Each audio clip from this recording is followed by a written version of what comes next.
오랜만에 만나네. 중간고사들 잘 들어보셨어요? 묻지마 그런 거? 끝났어요? 다 완척했죠. 우리가 날이 더울 때 만났었는데 오늘 더 쌀쌀해졌습니다. 아침에 이제 손이 좀 고가요. 그래서 입김을 불어서 좀 따뜻하게 만들어줘야 할 정도로 날이 많이 추워졌습니다. 이러다 보면 종강이겠죠. 7주 정도 이제 쉬는 날 없이 매주 2번씩 만나야 돼요. 여러분들이 조건 신청되면 뭐 화목 드라마, 화목 드라마 없죠, 그죠? 월화 드라마, 스페인 드라마, 주말 드라마, 화목 드라마 생각하고 9시에 계속 여기서 하겠습니다. 오늘도 퀴즈를 하나 벌써 하고 시작하도록 했죠.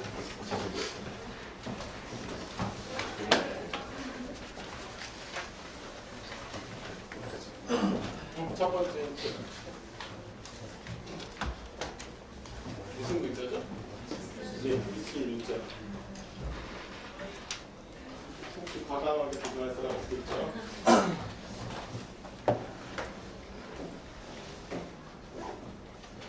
무슨 글자죠? 네, 그렇죠. 좀 더 신중하게. 약간 꼬아야 여러분들이 헷갈리겠지? 무슨 글자예요? 네, 여자였자. 모르는 사람 없어요. 저 글자를 예전에 계승여자라고 불렀어요. 저도 어렸을 때 그렇게 배웠었는데 아주 성평등이 어긋나는 발언이죠. 그래서 여자여자로 지금은 정정해서 여자여자. 갑자기 이상해지죠. 진짜 축자만 해도 뭔가 감이 왔었는데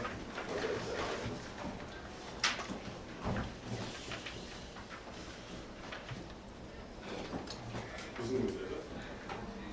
며칠간 지난번에 민관군획 때 며칠관자, 관리관자라고 불렀습니다. 아직 없어?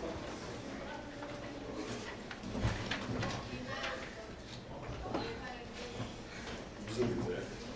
네, 잘 진짜로 다 배웠던 글자고 한 번쯤 익혔던 글자일 겁니다. 이 글자들과 통하는 다른 글자 하나를 한번 맞춰보시죠.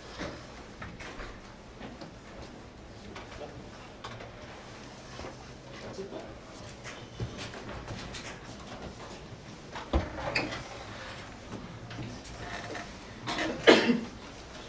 무슨 글자예요? 모르는 사람 없죠? 없을까? 나는 알고 하니까 쉽겠지. 식 무슨 식? 알식? 아니.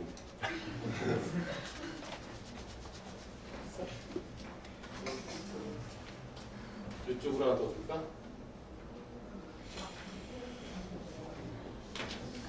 무슨 글자예요? 책 서자, 글 서자죠. 아직도 모르겠어? 맞아. 역사자네. 이렇게 하면 말이 되겠죠. 유사 이래로 역사가 생겨난 이래로 사초 사관들이 정식으로 역사를 기록하기 전에 메모 형식으로 적어놓는 사초가 되겠죠. 그다음에 여사 김여사 운전할 때 왜 제일 유명한 분들이 김여사 하잖아요. 그때 역사사자가 있어요. 이때 역사라는 의미가 아니겠죠 사실. 그래서 원래 여사라는 말은 간직을 뜻하는 말입니다. 고대에 황후들을 이렇게 시중드는 간직이었는데 여성분의 그 여자는 여자가 복귀를 해야 될 거 아닙니까? 궁중에서. 그래서 먼저 나왔던 직책인데 그게 청대 말투 와가지고 어떤 학식이 있는 여자들을 뜻하는 그런 명칭으로 사용되기 시작했습니다. 우리나라에서도 그대로 들어와서 뭐 김여사. 저 같은 경우에 제 어머니를 전화번호로 김여사라고 저장할까? 여러분들 혹시 그런 사람 없어요? 뭐라고 저장해요? 엄마? 엄마? 저장 안 해? 엄마 저장 안 해? 왜? 그리고 서울 부처라는 다른 사람들이 하는 경우가 있고 운전할 때 비하하는 의미로 김여사, 뭐 어쩌고저쩌고 이런 식으로 나오는 적이 있고 그때 역사를 기록하는 관리가 사관이 되겠고 정식을 기록하는 역사가 정사가 되겠고 정사가 있으면 당연히 야사가 있을 수 있겠죠. 그냥 정식 사관이 아닌 일반 민간에서 기록한 역사는 야사라고 부르고 있습니다. 사상 처음 있는 일입니다. 이렇게 얘기할 수 있겠네. 사서 역사를 기록한 책이 사서가 되겠어요. 자, 여러분들 뭐 기존에 지금 거의 다 배운 단어 글자들이고 알고 있는 글자들인데 그것만 합치더라도 여러분들이 약간씩 좀 더 넓혀 나갈 수 있을 겁니다. 사실 아마 센스가 조금 있는 친구들이라면은 오늘 우리가 할 부분이 뭐죠? 역사와 철학이죠. 약간만 여러분들이 센스만 있었다면 눈치만 챘다면 금방 맞출 수 있었을 것 같아요. 근데 지금 마침 친구 이름이 뭐지? 주영이 무슨 거야? 경영학과? 다행히 한 명이 다 마치지는 못하고 골고루 맞춰가고 있습니다. 우리가 3번 했는데 3번 다 마치는 것 같습니다. 여러분들께도 기회가 다 열려 있으니까 조금만 참아 주십시오. 역사에 대해서는 이따가 역사 학자를 보면서 좀 더 여러 가지 얘기를 해보도록 하죠. 그래요. 여러분들 교재를 펴가지고 좀 읽고 계십시오.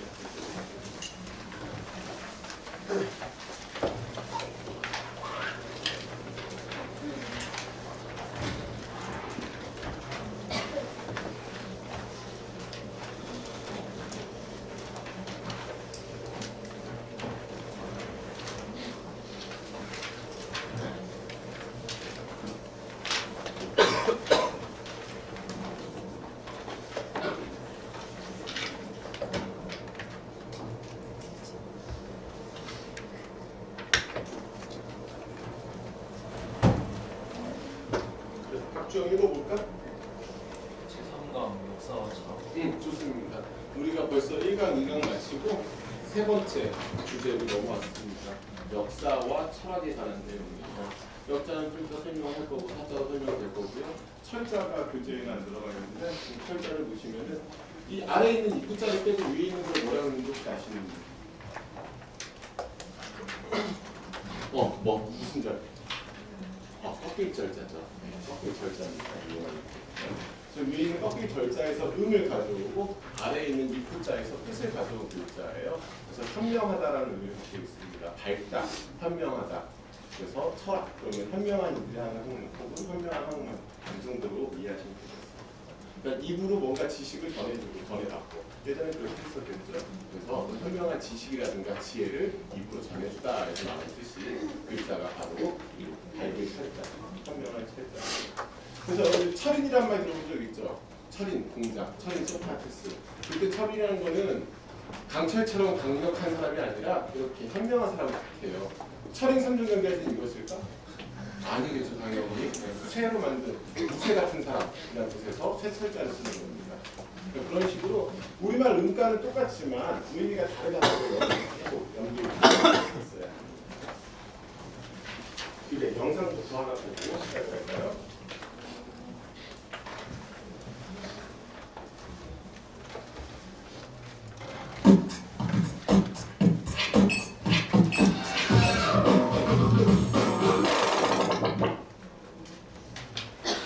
대통합 신당 창당을 보면 과거 방식과 동일하고 구성원도 그때 그 사람들입니다. 2003년에는 역시 열린우리당을 100년 정당으로 만들겠다고 했지만 보시는 바와 같이 국정 실패로 4년 만에 문을 닫았습니다. 그 민주신당, 대통합 민주신당의 창당 과정을 보면은 결국 그 결과가 뻔하다고 할 것입니다. 복거지계라는 고사성어가 있습니다. 복거지계라는 고사성어가 있습니다. 앞수레의 바퀴자국, 앞수레가 엎어진 바퀴자국을 뒷수레가 거울로 삼아야 한다. 실패의 전례, 또 앞사람의 실패를 거울로 삼으라는 것인데 이런 정당으로는 오직 실패만이 있을 뿐입니다.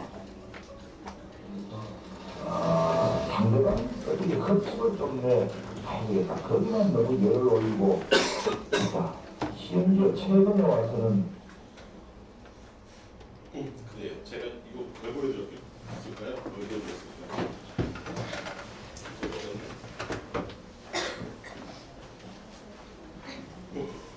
그래.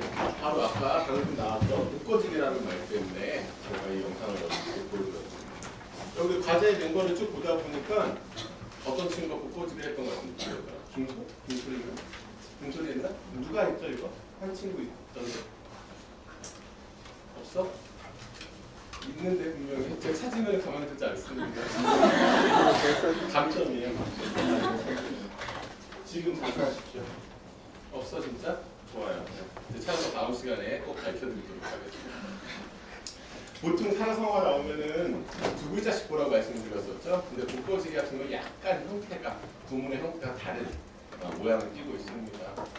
복거지 주격조사 지자가 어조사 지자가 들어가가지고 복거의 경계 이렇게 해석을 해야 돼요. 그래서 수레가 뒤집히는 그런 경계다라고 직역을 하시면 되겠습니다. 근데 우리가 고사성어 여러 개 봤지만 직역만 해서는 답이 안 나오는 경우가 있죠. 수레가 뒤집힌 게 뭡니까? 그래서 그게 무엇을 의미하는지 그걸 정확히 알아야 되겠죠.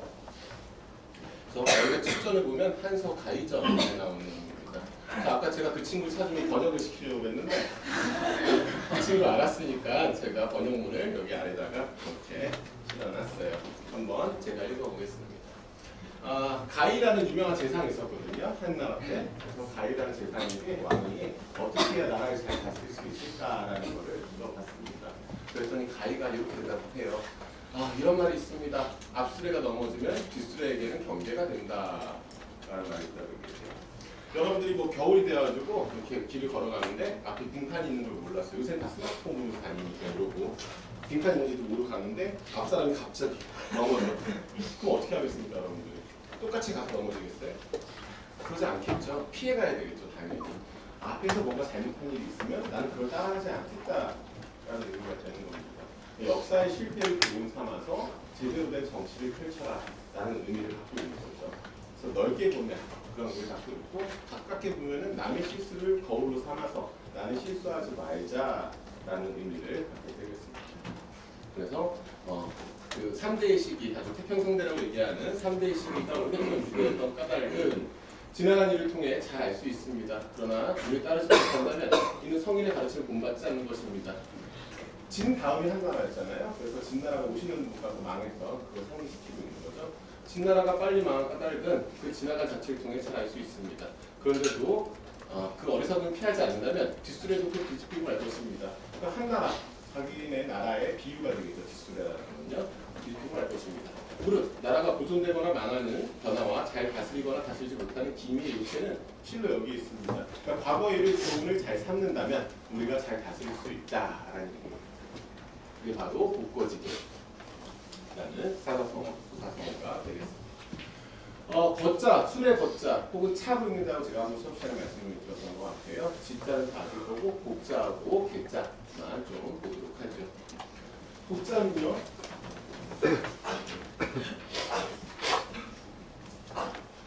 두 개를 먼저 보죠.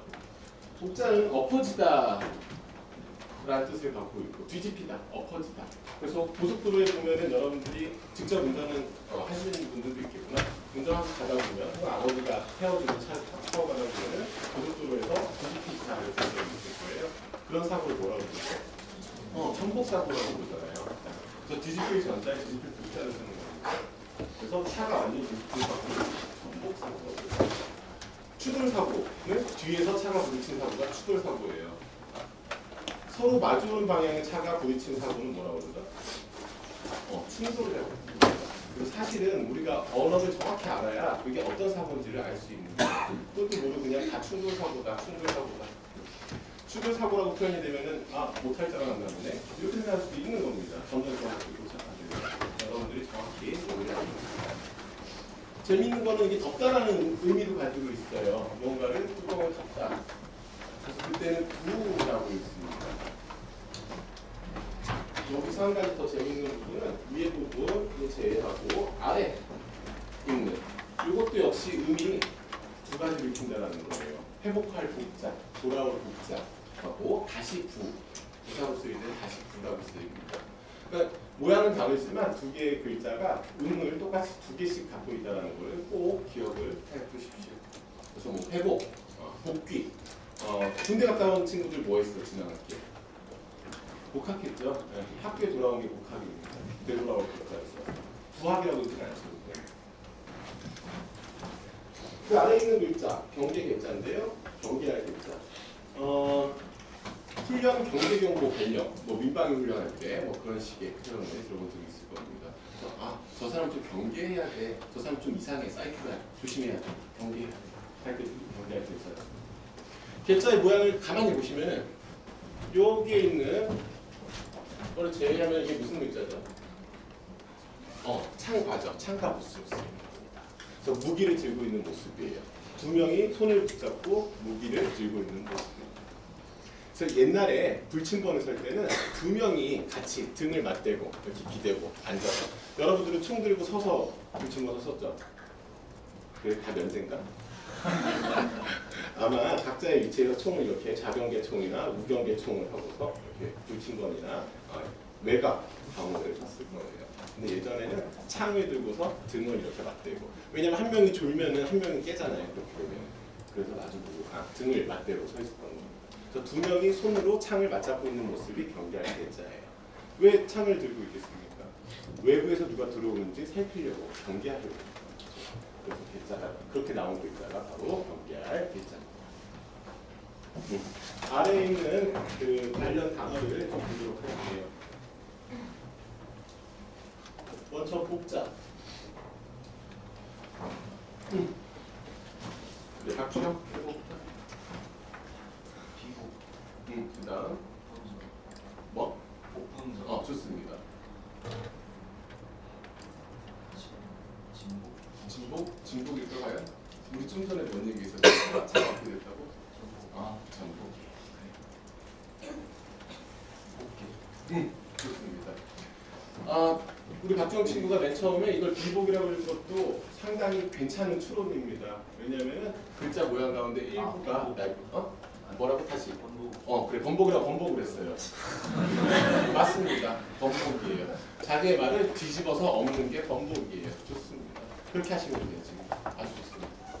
그래서 판정 번복이라는 말 들어봤죠. 야구하다가 보면은 야구 경기에서 심판이 처음에 세이프라고 내렸던 판정을 아웃이라고 바꾼다든가, 혹은 축구 경기에서 뭐 어느 팀의 공이라고 얘기했다가 아니다 다른 팀이라고 하는 건 뒤집는 거잖아요. 자기의 말을 번복하는 거죠. 여러분들에게 제가 학기 초에 과제를 이번 학기에는 3개 하나, 그래서 총 7개를 내드리겠습니다라고 했다가 중간쯤 왔어요. 지금. 근데 제가 제 말을 번복해야겠습니다. 여러분이 너무 공부를 안 하는 것 같아서 과제를 앞으로 10개로 하겠습니다. 어떻게 돼요, 여러분이? 아마 시위가 일어날 거예요. 학교 게시판이 점령되겠죠? 그래. 그런 식으로 말을 바꾸는 걸 번복이라고 합니다. 혹은 제가 다음 주에 퀴즈를 보다고 얘기를 했는데 갑자기 목요일 날 볼게요.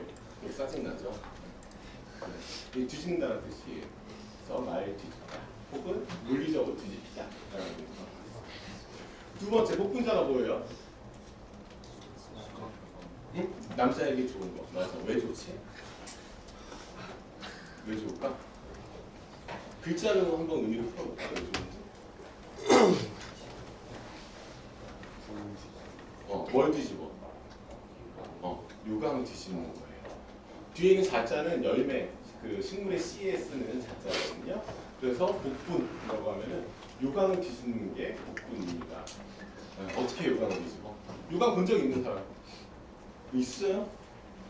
그래? 좀 집이 어려웠어? 할머니? 그래요. 제가 어렸을 때 저희 집 안방 구석에 요강이 항상 있었어요. 스테인리스 스틸로 만든 그런 요강이 항상 있었어요. 녹슬지 않는 그런 거. 저 옛날에는 화장실이 좀 집 밖에 멀리 있었죠. 그래서 어떻게 하겠습니까? 화장실을 가려면 밤에 일어나서 나가야 되잖아, 추운데. 그러니까 그런 걸 막기 위해서 방 구석에다가 스테인리스 스틸 위에 뚜껑, 냄새가 새지 않도록 뚜껑을 만든 그런 동그란 요강을 가지고 있었어요.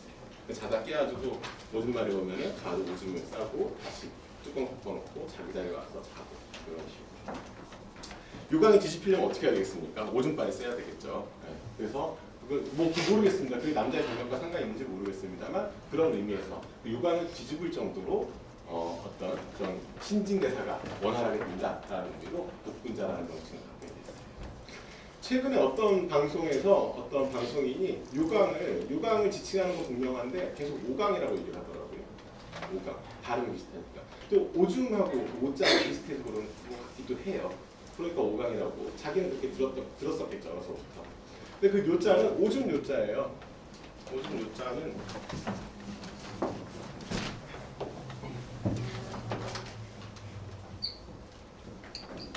이렇게 씁니다. 부수는 주검 시자인데요, 시체 시자. 왼쪽 윗부분이 그 부수고, 왼쪽 윗부분이 주검 시자고요. 아래에 있는 물 숫자, 물이 의미를 가집니다. 그러니까 오줌이니까 물로 돼 있잖아요. 그래서 그 오줌 요자가 되는 거예요. 그래서 오줌 요자니까 앞에 두음어치 때문에 요강이라고 안 부르고 요강이라고 부르게 되는 거죠. 그러니까 그 오줌 요자라는 거 알았으면 요강이라고 부르지 않고 요강이라고 정확히 알고 있었을 거예요. 그래요. 그게 바로 복분자. 그래서 도창이 복분자로 좀 유명하죠. 장어하고 복분자, 선을 사이는 복분자. 그다음 전복, 방금 했던 부분이고. 그다음은 복개인데요. 사실상 복개라는 말을 언제 들어봐요, 여러분들이? 복개천 뭐 이런 얘기 들어보죠. 못 들어봤어요? 청계천 같은 거. 그래서 원래 천이 흐르던 거를 뚜껑을 덮어가지고 아스팔트로 덮은 그런 천이 원래는 복개천입니다. 그러니까 사실은 복개천이라고 부르면 안 되고 부개천이라고 불러야 되겠죠. 덮을 부자를 써서. 근데 맨 처음에 그 용어를 쓰던 사람들이 이 글자에 의미 두 개 있었던 걸 몰랐던 것 같아요. 그러니까 부개천이라고 부르지 않고 복개천 찾아보니까 그게 굳어진 겁니다. 근데 오늘날은 그게 표준화가 되어버렸죠. 그냥. 근데 원래대로라면 덮을 부자를 써서 부개라고 해야 맞습니다. 하지만 뭐 이미 굳어진 거는 어쩔 수 없으니까 복개천 이렇게 기억하시면 됩니다. 부라고 쓸 때는 조선시대 분인 가운데 허균이라는 아주 뛰어난 문장가가 있었습니다. 자기의 문집 이름을 성소두후라고 지었어요. 그래서 장독대를 덮을 만한 책, 그냥 장독대 뚜껑을 대신할 만한 그런 책이다. 뚜껑 대신 내 책을 올려놓으면 될 정도다. 그러니까 자기 거를 좀 겸손하게 일컬었던 되겠네요. 그래서 위에 것들은 복자 그리고 덮다라는 의미로 쓸 때는 부자. 단어에는 거의 있지는 않습니다. 근데 나중에 여러분들이 혹시 한문까지 공부를 할 거면 덮을 부라는 의미가 있다라는 것도 기억을 해주시면 되겠습니다. 노을 이거부터 어디 가서 모르는 일강 때 했던 것 같은데 이거 기억도 안 나. 그다음 좋습니다. 그래요. 경계 개자라는 거 방금 배웠고 열심히 10가지의 경계한 색인말. 그래서 이 명자는 말씀명이라는 걸 갖고 있고 색이 원래는 색일 명자입니다. 그래서 그러니까 가슴 속에 새긴다는 뜻이에요. 그래서 10가지 개명이 되는 거죠. 뭐 살인하지 말라, 간음하지 말라, 뭐 이런 것들 있죠. 기독교에서 말하는 천주교나 기독교 말하는 10계명 바로. 그래서 여러분들 좌우명이라는 말 혹시 알고 계세요? 각자 다 좌우명이 있나요? 나는 뭐 그 고등학교 때 보면 그 품 같은 게 여기 걸려 있죠. 뭐 수능 점수가 바뀌면 남자가 바뀐다. 여학교에 보면 그런 거 좋게. 그런 거 못 보셨어요? 그래요. 그래서 그 품 같은 것도 자기 마음에 새겨나야 하는 말이겠죠. 근데 좌우명도 역시 뒤에 명자를 요 명자를 쓰는 거예요. 그래서 내가 앉은 자리 우측에 항상 일어나면 볼 수 있는 곳을 새겨놓는 그런 글귀가 바로 좌우명입니다. 내 인생의 좌우명. 앞에는 경계, 그 다음은 재계. 목욕제계 할 때 이 제자 봤었죠? 재계. 그래서 여러분들 복버지계 가운데 복자하고 개자를 좀 같이 이렇게 기억을 해두십시오. 그래, 이제 역사로 좀 넘어가도록 하죠.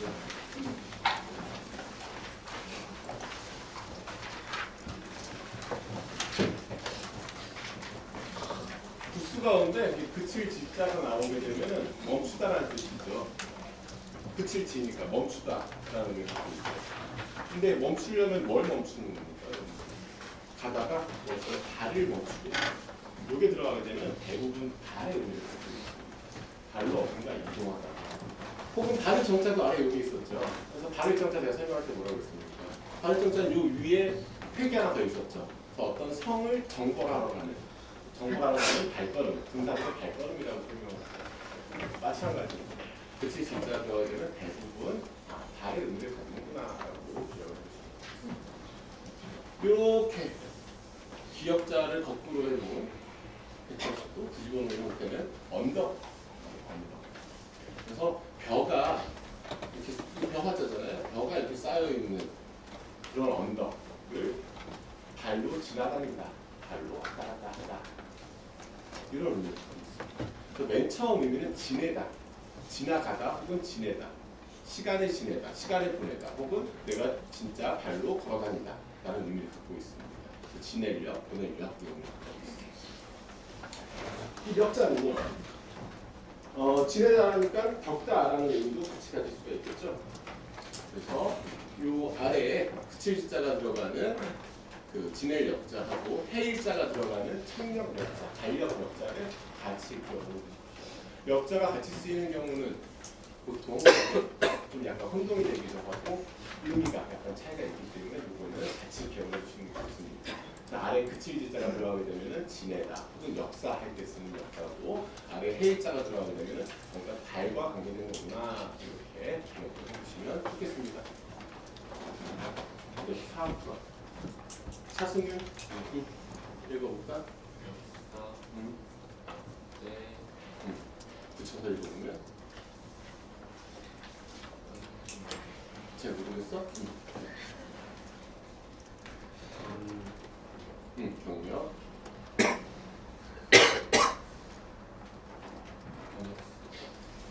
뭐였어? 번역사? 역사는 알겠죠? 역서가 들어가는 세 번째 단어가 뭐가 있을까? 졸업하는 친구들 이력서 졸업할 때 여러분들 이력서 뭐 취업할 때 이력서를 적어내죠. 그래서 여러분들이 어떤 경력을 갖고 있는지 이 리자는요 발굴 리자예요. 이렇게 열이박빙이라는 표현 들어보신 적 있나요? 살얼음을 밟듯이 조심하다. 그래서 열이박빙이라는 거는 리자가 발굴 리자를 씁니다. 살얼음을 밟다라는 뜻을 하는 거예요. 이력이라는 거는 여러분들이 밟아오고 거쳐온 걸 적어놓은 서류가 바로 이력서가 됩니다. 경자에 여러 가지 뜻이 있었습니다만 경자는 우리 첫 시간에 배웠었죠. 1강 때. 신의 경자. 그래서 법도라는 의미도 있습니다만 지나다라는 의미도 갖고 있다고 말씀드렸었죠. 그래서 이 경자는요. 여기서는 당연히 지나다라는 지나다라는 거예요. 지나고 지나온 게 경력이에요. 여러분들이 뭐 1학년 때 입학을 해서 과수석으로 입학을 해서 1학년 때 교환학생을 가서 그쪽 학교에서 탑탑을 하고 돌아와서 토익이 990이고 뭐 토플은 한 120이고 그래? 너무 심한가? 상상이 되면 어때? 네. 그래요. 그런 것들이 여러분들 다 경력 혹은 뭐 인턴십을 했거나 혹은 자원봉사를 했거나 그런 여러분들이 뭔가 했던 것들이 다 경력이 되는 거죠. 요새는 경력이란 말보다 뭘 더 많이 씁니까? 네, 스펙이란 말도 많이 쓰죠.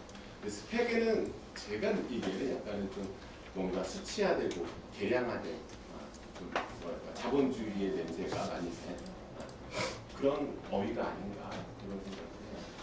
뭐 스펙이란 말도 워낙 쓰기 때문에 그래서 언어라는 거는 어휘라는 거는 어느 한 사람이 제어할 수 있다고 보지는 않아요. 그냥 대중들이 쓰는 거기 때문에 그래서 스펙이란 말이 있긴 있습니다만 거기에 대응할 수 있는 말로 경력이란 말이 있구나로 여러분들이 기억을 해주시면 좋겠습니다. 앞에는 역사, 우리 지금 하고 있는 역사 그 다음 역대, 다음 혹시 이 글자 아는 친구? 그래요. 혹시 여러분들이 이 글자 자체를 몰랐더라도 여기 빼고 미칠 글자를 기억하고 있으면 그건 뭔가 그과 비슷한 의미를 갖고 있겠구나. 아까 다른 친구가 그 번복할 때 번자를 비자라고 유출을 했듯이 비슷하게 그렇게 외워보시면 됩니다. 그리고 이거는 어떤 등급을 말하는 급이에요. 그래서 여러분들 인터넷 게시판 보다 보면 이건 역대급 뭐 루머예요. 혹은 뭐 역대급 성적이에요. 이렇게 얘기하잖아요. 사실 사전에 역대급이란 말은 없어요.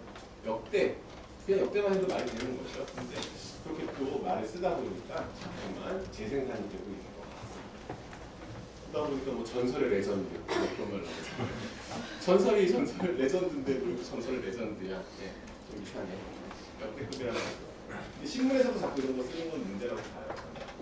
여러분들이 쓰는 거는 뭐 여러분들은 사실 우리는 무시무명한 장사미사 아닙니까 우리는? 그러니까 써도 상관없는데 신문이나 언론 이런 데서 쓰면 안 된다는 거죠. 경력, 이력서. 그 아래 지구환경공학과 심수연 읽어볼까? 양력. 양력 있으면 뭐가 있을까? 음력이죠. 1력 좋습니다. 그래서 여러분들 이렇게 나오면은 역자를 지금 배웠습니다만 역자가 연결될 수 있는 글자가 양력과 음력이 있다 이렇게 기억하시고 그러다 보면은 음과 양을 같이 함께 엮어서 기억하십니다. 그래서 음지가 있으면 양지가 있고 음수가 있으면 양수가 있고 그렇죠. 이렇게 대응되는 말들은 좀 세트로 묶어서 기억하는 습관을 들이십시오. 그거 상당히 좋습니다. 그래서 그 서양식 달력은 양력이라고 얘기하고 동양식 달력은 우리가 음력이라고 얘기하고 있죠. 인력을 본 친구 인력 본 적 있어요 혹시? 복덕방 가면은 부동산 가면은 왜 1, 2, 3, 4 해서 10월달이면 31일까지 하루에 한 달씩 찍는 달력이 1년입니다. 그래서 거기 보면 공휴일에는 이렇게 태극기 파란색, 토요일날은 파란색, 일요일날은 빨간색 이런 식으로 표시가 되어 있는 그런 력, 책력이 바로 인력입니다. 역자는 그럴 때 말고는 잘 쓰지는 않아요. 그래서 여튼 이 역자하고 위에 있는 역자, 진행 역자하고 함께 묶어서 기억을 해두면 좋겠습니다. 네, 이게 바로 진행 역자. 그러니까 언덕이 있고 벼가 2개 있구나. 2개라는 건 많다라는 의미거든요. 그러니까 왜냐면 숯불 임자 쓸 때도 여러분들 나무 2개 쓰잖아요. 마찬가지입니다. 벼가 많이 쌓인 데를 발로 걸어간다라고 기억을 해두시면 여러분들이 약간 복잡한 글자긴 합니다만 충분히 쓸 수가 있습니다. 두 번째 글자예요. 역자를 봤으니까 이건 당연히 무슨 글자인지 알겠죠, 여러분들? 아까 오늘 했던 글자이기 때문에. 그래서 이거는 가만히 보면은 이 부분을 꼭 기억을 해두십시오. 이 아래 부분, 이 부분. 자, 이건 수업 시간에 몇 번 얘기했던 것 같기도 하고, 혹은 뒤에 계속 나오니까 그때 또 설명을 하겠다라고 얘기했던 것 같기도 하고요. 이렇게 삼지창 모양, 포크 모양 있죠. 음식 찍어 먹는 포크 모양처럼 생긴 거는 다 손이에요, 손. 여러분들의 손, 오른손입니다. 그래서 손으로 무언가를 잡고 있는 모습이에요. 뭘 잡고 있냐면은 공정한 붓을 잡고 있는 모습. 역사를 기록할 때 뭘로 합니까? 붓으로 기록을 하겠죠. 뭘로 잡아요, 붓을? 손으로 잡는다는 거예요. 거기서 나온 글자가 바로 이 역사 글자. 그래서 정직한 붓을 손으로 잡고 있는 모양. 그래서 이를 기록하는 사람, 역사 글자.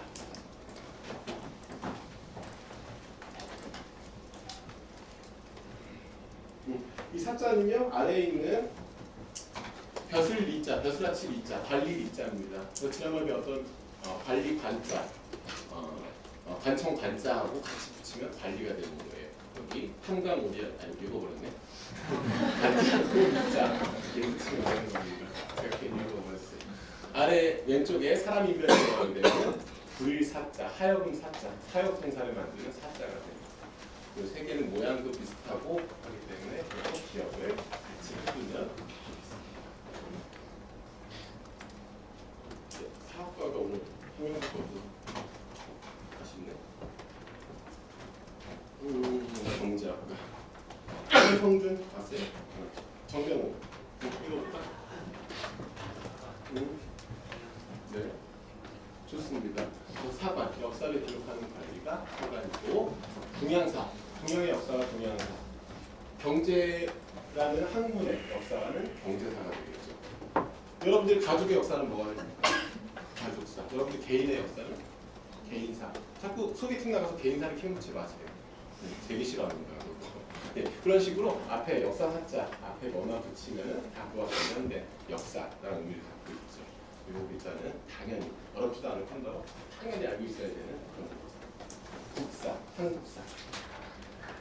예전에는 그래서 사관이 있으면 역사를 기록하는 관리가 있으면 임금의 우측에 서 있는, 그러니까 임금이 항상 움직이면은 2명의 사관이 쫓아다녔습니다. 쫓아다니면서 임금의 우측에 있는 관리는 항상 임금의 말을 기록해요. 이 사람이 뭐라고 얘기를 하는지 말을 기록을 하고요. 왼쪽에 있는 사람은 뭐였을까? 왼쪽에 있는 사람은 뭘 기록했을까? 왼쪽에 있는 사람은 행동을 기록했어요. 왜냐하면 캠코더 지금 우리 촬영 장비가 없었기 때문에 혹은 녹음기가 없었기 때문에 한 명은 끊임없이 이렇게 메모지 같은 데다가 기록을 한 거죠. 여기다가 붓을 짧은 단필을 갖고서 계속 기록을 합니다. 오늘 임금께서 뭐라고 말씀하셨다. 누구를 불러서 뭐라고 하셨다. 그 왼쪽에 있는 사관은 행동을 어떻게 했는지 기록을 합니다. 그런 것들을 합쳐서 역사를 기록하는 자료를 뽑는 거예요. 그런 것들이 무엇을 역사가? 임금의 행동거지 모든 일거수일투족을 기록하는 이유는 임금이 공인이기 때문에 그렇죠. 임금 자체가 살아있는 역사이기 때문에 그렇죠. 아주 중요한 사람이기 때문에. 그렇기 때문에 예를 들어서 제가 여러분들 수업을 약속을 해놓고 매주 화목 1교시에 이 시간에 와서 75분간 여러분들을 만나고 가는데 그건 약속이 돼 있는 거잖아요. 근데 제가 여러분들에게 미리 공지를 하지 않고 혹은 거기에 대해서 아무 말도 없이 하루 수업을 빠지면 어떻게 해야겠어요, 여러분들은? 저 사람이 죽었나? 이렇게 생각하나? 이상하게 여기겠죠. 근데 여러분들이 빠지는 건 사실 큰 일은 아니겠죠. 왜냐면 저는 여러분들 60명, 70명과 약속을 하는 거고 여러분들은 저와 이 수업에 들어와 있는 그런 자격으로 와 있는 거니까. 같은 생각을 좀 넓혀보면은 아주 중요한 순간에 어떤 중요한 인물이 오랫동안 자리를 비워놓는다는 건 말이 안 돼요. 근데 그 공백을 그대로 가지고 있잖아요. 해명을 하지 않고.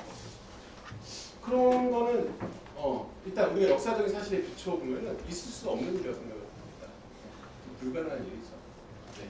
그런 것들도 여러분들이 한번 생각을 같이 해봤으면 좋겠습니다. 그래요. 역사 학자는 그 정도 하고 넘어가고 아래에 보면은 벼슬아치 이자가 있었습니다. 그래서 아래에 그 위쪽에 뭔가 큰 비녀 같은 거 있죠. 높은 관리를 상징하는 이런 걸 꽂은 모습입니다. 벼슬아치 이자는요. 몇 개 읽어볼까? 제가 할게요. 탄관오리.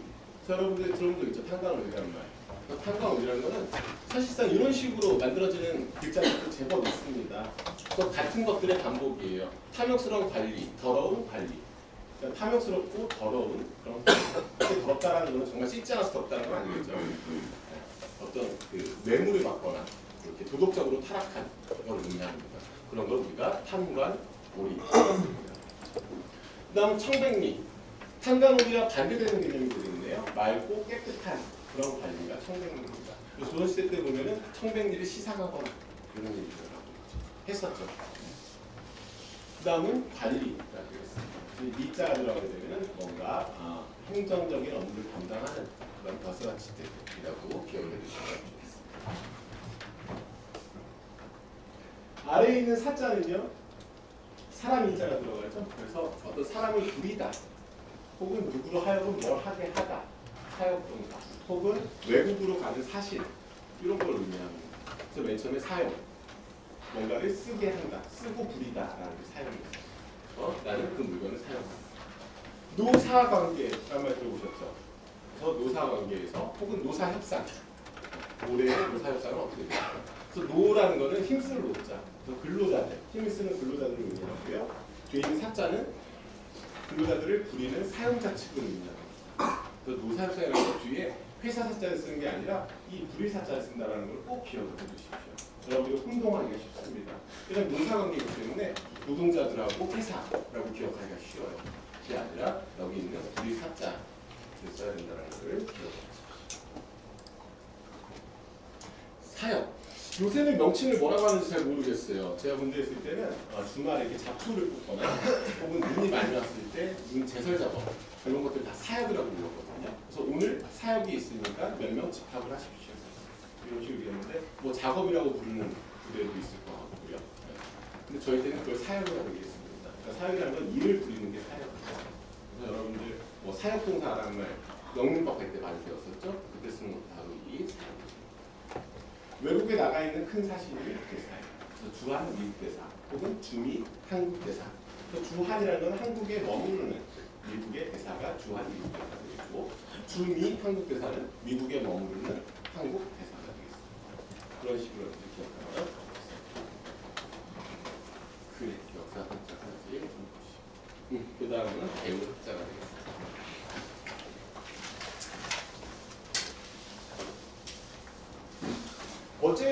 요새 인기 있는 프로그램 가운데 하나가 비정상회담이라고 들었는데 거기 보니까 어제 뭘 틀었다고 그러죠? 네, 저도 아침에 그걸 라디오에서 듣고 깜짝 놀랐는데 아주 황당한 일입니다. 그냥 역사를 제대로 모르면 그런 일들이 발생을 하는 거예요. 기미가요가 어떤 노래인지 아세요? 군국주의를 찬양하고 일본 천황을 찬양하는 노래죠. 일본인들에게는 의미가 있는 그런 자기네 국가일 수는 있겠지만 그걸 왜 남의 우리나라 방송에서 그걸 틀고 있어? 이상하잖아요. 그러니까 어떤 역사에 대한 관념이나 철학이 없기 때문에 그런 일이 자꾸 생기는 겁니다. 아주 기가 막힌 소식을 다시 들었어요. 그러니까 이 수업이 여러분들에게 어떤 그런 정보나 그런 것들을 전달하고 그것을 옳고 그름을 따지는 수업은 아니에요. 다만 그것과 관련한 여러 가지 글자들을 제가 알려드리고 그 의미가 무엇인지를 거기까지 소개하는 정도이기 때문에 그런 얘기는 제가 할 필요는 없을 것 같습니다. 다만 그런 용례들을 자꾸 보면서 이 글자가 왜 이렇게 생각했는지 어떤 의미를 갖고 있는지 돋보지게는 이 사람이 왜 소개를 했는지 이런 것들을 좀 기억을 해줬으면 좋겠습니다. 그래, 다음 글자는 배우 합자인데요. 요 글자는 조금 어거진 것 같아요, 해설이. 아래 보면 아르자자가 있습니다. 아르자자가 있고요. 위에 보면 음을 나타내는 부분이라고 하는데 이게 박 또는 학 이렇게 읽혀요. 그래서 여러분 이것과 관련된 글자는 제가 이 배우 합자하고 깨달의 합자 이렇게 넣어놨습니다. 위에를 보면은 손을 가지고서 뭔가를 잇는 모습. 여기 아래 가운데 이 부분은 지붕이라고 하거든요. 그러니까 지붕에 올라가서 풀을 이렇게. 그러니까 뭐냐면 지붕에 새는 부분들이 있죠. 비가 오면 자꾸 새는 구멍들을 풀로 엮어서 막아내는 그런 모습이라고 합니다. 그걸 누구한테 가르쳐 주냐면 아들한테, 자식한테. 그래서 자식은 그걸 배운다. 그게 중요한 일이었기 때문에 중요한 일을 배운다라는 의미로 만들어진 글자. 그리고 언어학자들이 해설을 하고 있습니다. 그래서 본 새끼줄 밑에 지붕 있는 모습. 아이들이 중요한 일을 배우다. 배우다 학자. 그다음에 여러분들이 이 학자를 다 알고는 있을 거예요.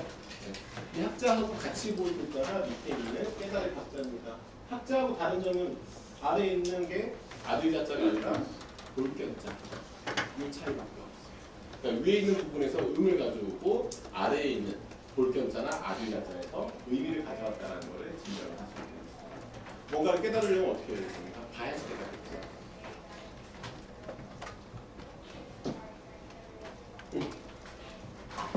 이용이 읽어볼까?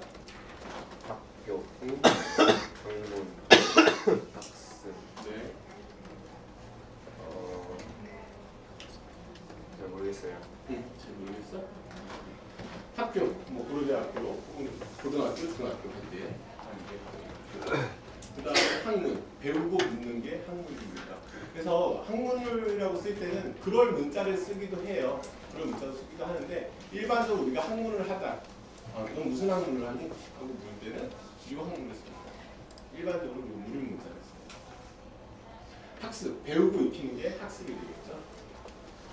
익힐 습자는 좀 특이한 글자인데 기 누자 아래에 흰백자가 들어가 있습니다.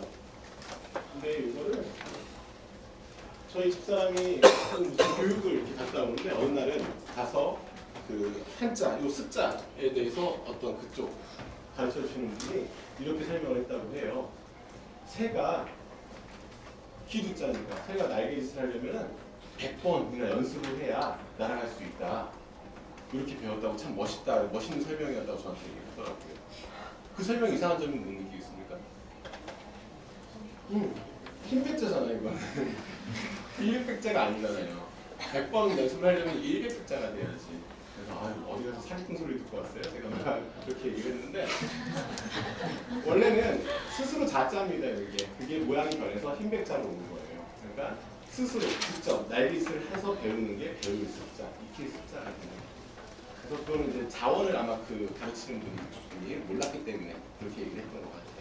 그래서 그 남편한테 물어봐야지 딴 데 가서 이상한 거 듣고 왔어요. 제가 했는데 그게 바로 익힐 습자입니다.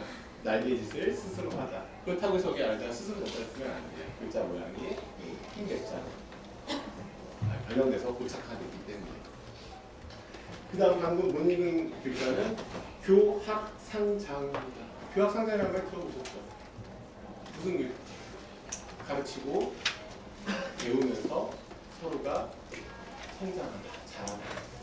그러니까 제가 수업을 들어와서 여러분들과 함께 강의실에 있다 보면은 제가 여러분들로부터 배우는 게 상당히 많아요. 여러분들 레포트를 이번에도 제가 한 반 정도를 지금 읽었습니다만 레포트 읽다 보면 이 친구들은 어쩜 이런 생각을 할까? 대단하다.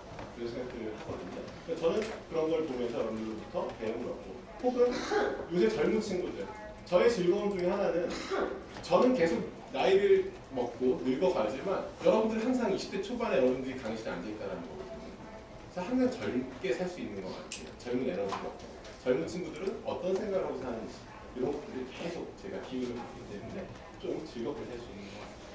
그래서 여러분들은 강의에 들어와서 어떤 지식이나 이런 것들을 얻어가고, 저는 여러분들부터 또 그런 걸 배우고, 그래서 서로가 서로에게 도움을 주는 관계가 바로 교합 상장입니다.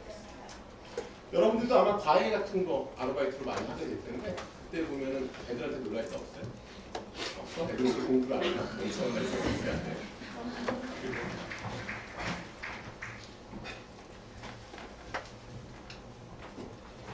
그래, 이상배?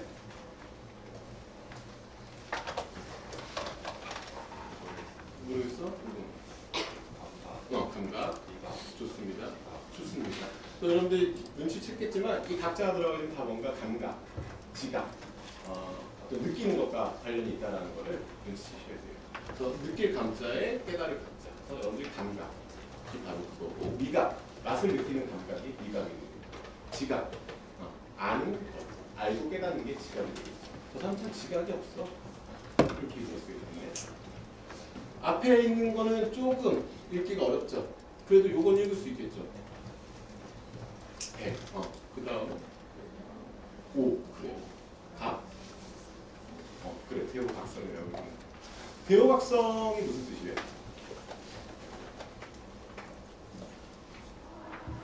크게 깨닫고 깨우칠 못자거든요. 저거는요. 그러니까 크게 깨닫고 각성한다. 가 바로 대호각성. 제가 지난 계절학기 여름 계절학기를 했었는데, 그때 강의가 끝나고 날이 더우니까 여름에는 뭐 중강 하면은 맥주 한잔 하죠. 그랬더니 막걸리 한잔 하거든요. 하여튼 술이 한잔 하죠. 그랬는데 역시 고학번들이 남아주더라고요. 군대 갔다 온 07학번, 08학번 남학생들 한 8명이 남아가지고 같이 나그네 가정과 막걸리를 한다고 2차, 3차까지 갔던 것 같은데, 한 명이 계속 취해서 저한테 했던 말 계속 반복을 하는 거예요. 1시간 넘게. 이 친구가 평소에 참 얌전했거든요. 법학과의 사무 분인데, 네, 08학번이었던 것 같아요. 그 친구가 다음날 저한테 제가 나중에 저희 여러분들 이메일 예의에 대해서 한번 간단하게 좀 설명을 드리려고 하는데, 그때 좀 보여드릴게요.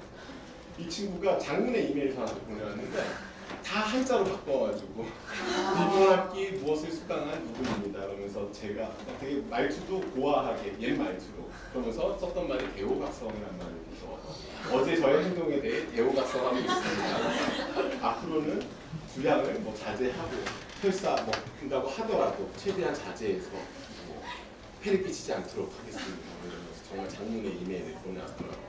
그래서 그러면은 뭐 비록 술주정이 있었다고 하더라도 가르친 보람이 있겠죠. 왜냐면 그 친구 맨 처음 학기 시작할 때는 한자를 하나도 모르거든요. 근데 그거를 직접 정확한 한자를 찾아서 적을 정도면 한 학기 가르친 보람이 있는 것 같아요. 대호각성은 이렇게 뭔가를 크게 깨닫고 각성하다라는 말 들어본 적 있죠. 나의 여태까지 나태했던 행동을 좀 반성하고 뭔가 마음가짐을 새롭게 하는 걸 각성한다는 거. 혹은 각성제라는 말 들어봤어요. 뭔가 정신을 번쩍 들게 만들어주는 그런 약재가 바로 각성제. 성자는 술깨 성자예요. 왼쪽에 있는 게 들어가면 술과 관련된. 술에서 깨다 혹은 정신이 바짝 들다. 그래. 이 학자는요 위에 있는 모양은 똑같으니까 아래에 있는 아래자가 들어가는 배우학자하고 아래에 볼견자가 들어가는 깨달은 학자 같이 기억을 해두면 좋겠습니다. 근데 요거 모르는 사람 없죠. 이 글자는. 이 글자는 어렵지 않은데 요 근문에 있는 요 모습을 보면은 약간 이게 좀 무서운 글자예요. 이게 뭐 같이 생겼나요? 벌레. 또 뭐처럼 생겼어? 벌. 뭐? 저도 며칠 벌인 줄 알았어요. 이 사람 머리입니다. 사람 머리를 이렇게 줄에 매달아서 들고 있는 모습이에요. 무섭죠? 옛날 글자들 이렇게 무서워하게 들리는 거예요.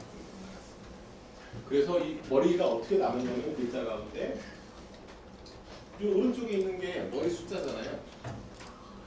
글자에 남아있는 거. 그래서 이런 착받침이 들어가게 되면 뭔가 가다, 오다, 멀다, 가깝다라는 의미를 된다고 했었죠. 그래서 길에 사람의 머리가 있는 게 바로 길도자. 그래서 거리에서 잘린 머리를 손으로 들고 있는 모습. 우리 거리에서 뭐 노래에는 되게 가사가 안 나오는데 이렇게 보니까 되게 이상하네. 거리에서 잘린 머리를 손으로 들고 있는 모습. 왜 그럴까? 왜 거리에서 잘린 머리를 손으로 들고 있었을까? 전시 효과죠. 남들에게 너희도 죄 지으면은 이렇게 머리 잘리듯이. 그래서 사업 같은 거 보면 여러분들 이렇게 긴 창에다가 머리 꽂아가지고 막 너무 잘렸는데 걸어놓는 거 본 적 있죠, 뒤에다가. 그래서 이 목만 해놓고 아래다가 무슨 죄를 지은 죄인이다. 길도자는 그런 의미가 있어요. 길도자하고 같이 여러분들이 기억해야 될 거는 이 밑에 책받침이 같이 들어가는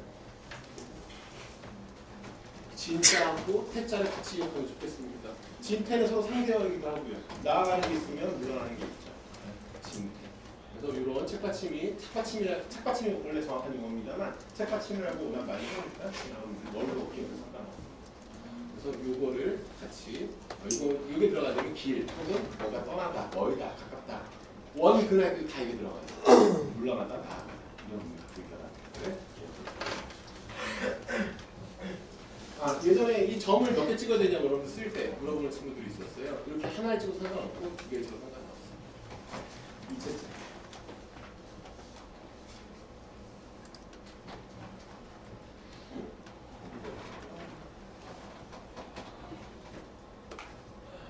김도현?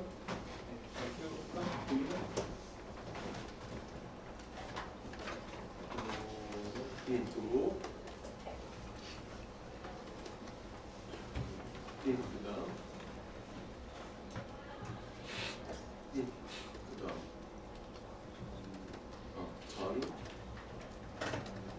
전라도. 그래서 도가 이 마지막 것부터 설명하자면은 행정구역으로 쓰이는 거예요. 시군구 도 할 때 행정구역 할 때 이 도자를 씁니다. 전라도, 경상도, 충청도, 강원도 할 때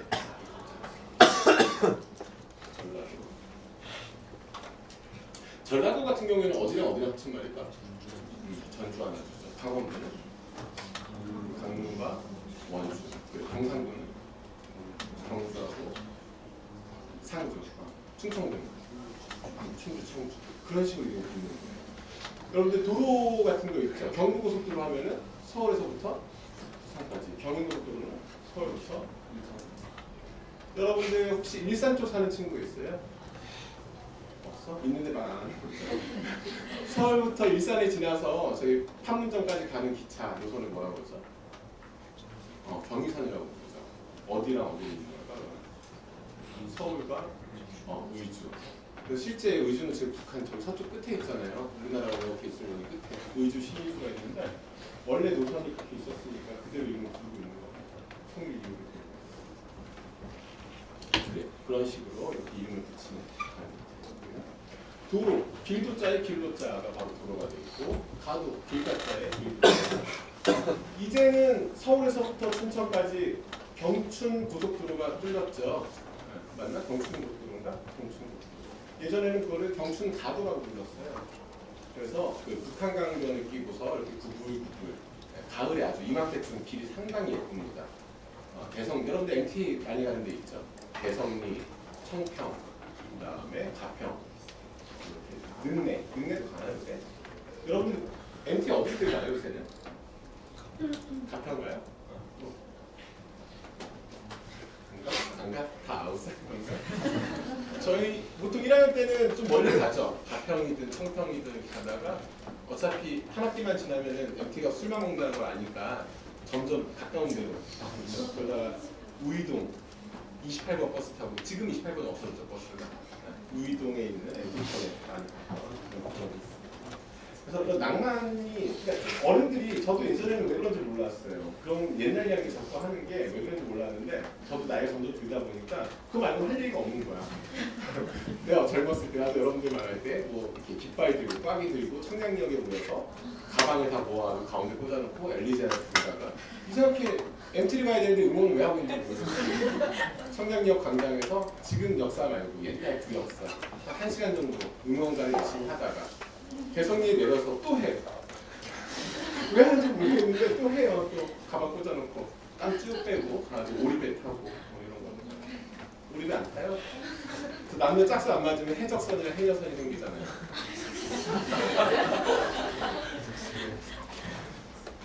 그래서 나온 게 바로 경순이 가도. 서울과 춘천을 잇는 도로가 경순 가도. 도답. 네. 뒤에 문자가 적자입니다만 도답 윤리 그 다음은 나아갈 진짜하고 물러날 퇴짜입니다. 그래서 나아갈 진짜. 몇 개 읽어보죠. 좋습니다. 진로. 나아가는 길이 진로죠. 그래서 여러분들 4학년쯤 되면 너 진로는 어떻게 택했니? 혹은 뭐 고등학교 요새는 문과 이과를 고일 때 하죠. 요새도. 그래서 너 진로가 어떻게 돼? 이렇게 물어봅니다. 나아가는 길이 진로가 되겠고요. 진도. 나아간 정도가 진도가 됩니다. 그래서 수업 진도는 어디까지 나왔습니까? 여러분들 맨날 있잖아요. 이메일 보면 지난 시간에 아파서 못 갔는데 진도는 어디까지 나갔나요? 저한테 물으면 저는 참 괴롭죠. 네. 근데 뭐 그 정도는 애교인 것 같아요. 요새 워낙 황당한 말들을 많이 받아서 특히 제일 무서운 거는 한 자정쯤에서 오는 문자. 그 너무 예의 어긋나는 거 아닌가? 자정쯤 돼서 문자가 오면 깜짝 놀라요. 특히 여학생일 경우에 혼나죠 저는. 그러니까 되도록이면 그런 걸 피하고 여러분들 이메일로 소통하시면 됩니다. 이메일을 받는 사람이 자기 시간 내에 볼 수가 있는 거잖아요. 그러니까 되도록이면 문자나 카카오톡 말고 이메일로 문의사항이 있으면 진도 얘기를 하기 위해 모르겠다. 이제 의식의 흐름으로 진학. 여러분들 대학교 졸업한 다음에 혹시 대학원에 진학하는 친구들도 있고 그렇죠? 그러니까 더 상급 학교로 나아가는 걸 진학이라고 해요. 그 다음 앞으로 나아가는 걸 전진. 전진이 있으면 당연히 후진이겠죠. 뒤에 있는 U자가 없나? 뒤U자를 붙이면 후진이 되겠습니다. 전진. 그 다음 뒤에 있는 퇴장. 퇴장. 무대에서 물러나는 게 퇴장이 되겠고요. 어떤 무대에서 없어지는 것, 쫓아내는 걸 퇴출이라고 합니다. 그래서 뭐 올림픽에서 야구 경기를 퇴출시키기로 결정했다. 쫓아내기로 한 거죠. 퇴학. 학교에서 더 이상 못 다니게 물러나게 하는 게 퇴학입니다. 그래서 퇴학하고 출교하고는 약간 의미가 달라요. 출교는 아예 복학이 금지되어 있는. 출자는 이렇게 먹물을 묻혀서 낙인을 찍어서 내보내는 거거든요. 죄를 지은 사람에게. 그래서 벌의 의미가 강한 퇴학, 그다음에 출교. 일진일퇴 앞에 진짜를 붙이면 한 번 나갔다가 한 번 물러나는 게 일진일퇴가 됩니다. 여러분들 스포츠 경기 보다 보면 일진일퇴 공방전이 이어지고 있습니다. 뭐 지리한, 지루한 일진일퇴 공방전이 이어지고 있습니다. 이런 식의 표현을 들어본 적이 있을 거예요. 그때 쓰는 게 바로 퇴짜. 그래요. 오늘 한 4글자 정도 본 것 같은데 다음 시간에 나머지 6글자 하고요. 뒤에 보면 요거는 여러분들이 각자 좀 보시면 될 것 같고 뒤에 제가 이번에 정리한 거는 자주 쓰이는 다른 가위자입니다. 그래서 아까 복자, 부자와 마찬가지로 하나의 글자가 두 가지의 의미를 키우는 경우. 근데 복자나 부자처럼 너무 한쪽으로 극단적으로 몰리는 거 말고 비중이 거의 비슷하게 한 3대7, 4대1, 5대5 정도 쓰이는 다른 가위자만 제가 모아놨거든요. 여기까지 해서 중간고사